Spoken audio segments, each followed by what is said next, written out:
ہم دونوں ایک ہی محلے کے رہنے والے تھے، ایک ہی مدرسہ میں کئی سال تک پڑھتے رہے۔ مجھے وہ بہت اچھی لگتی تھی۔ میں نے کئی بار اسے اظہار کرنے کی کوشش کی اور آخر ایک دن میں نے اسے اپنی محبت کا اظہار کر ہی دیا۔ وہ بہت خوش ہوئی اور اس نے بھی ہاں میں اظہار کر دیا۔ کچھ وقت بعد ہم دونوں نے وہ مدرسہ چھوڑ دیا۔ اس کے گھر کی چھت اور میرے گھر کی چھت میں صرف 2 گھروں کی چھت کا فاصلہ تھا۔ ہم روز ایک دوسرے کو چھت پر دیکھتے۔ بہت اچھا وقت تھا وہ، کاش وہ وقت کبھی نہ گزرتا۔ ایک دن وہ چھت پر نہ آئی اور پھر کئی دنوں تک میں اس کے انتظار میں رہا، لیکن وہ نہ آئی۔ میں نے بہت سوچا کہ کیسے اسے رابطہ کروں، آخر ہوا کیا ہے اسے۔ خیر، اس سارے کشمکش میں مجھے پتا چلا کہ اس کی ایک چچی بھی ہیں جو اس کے ساتھ ہی رہتی ہیں۔ میں نے کہیں سے اس کی چچی کا نمبر نکلوایا، ان سے بات کی۔ وہ بڑے اچھے اخلاق کی تھیں، ان سے اچھی گپ شپ ہوئی اور ہم دونوں میں کافی دوستانہ ہو گیا۔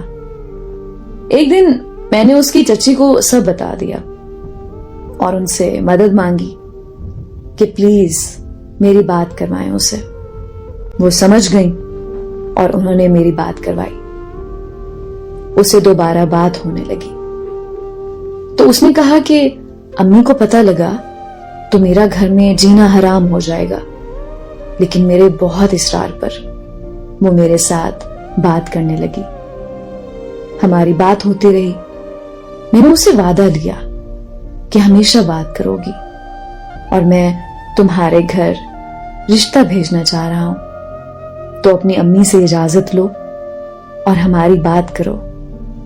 اس نے کہا کہ ہماری شادی نہیں ہو سکتی کیونکہ ہماری کاسٹ مختلف ہے اور باہر کسی بھی کاسٹ میں ہم رشتہ نہیں کرتے ہوتے۔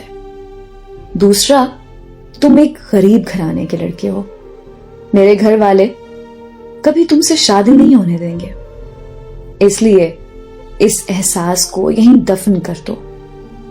میں بڑی تکلیف میں آیا یہ سب سن کے اور اسے سمجھایا کہ میں منا لوں گا سب کو، بس تم میرا ساتھ دو۔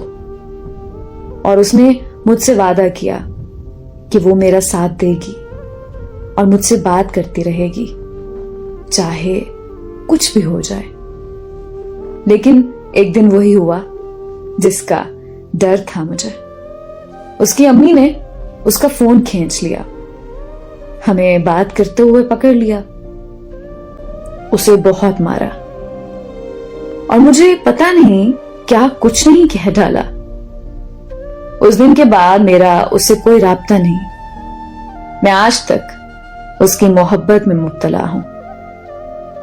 کاش ہمارے ہاں یہ کاسٹ فرقہ امیری غریبی کو نہ دیکھا جاتا، کاش ہمارے ہاں دلوں میں بسی محبت اور سچے جذبات کو دیکھا جاتا، کاش وہ مجھے مل جاتی، کاش میں اپنی محبت کو پا لیتا۔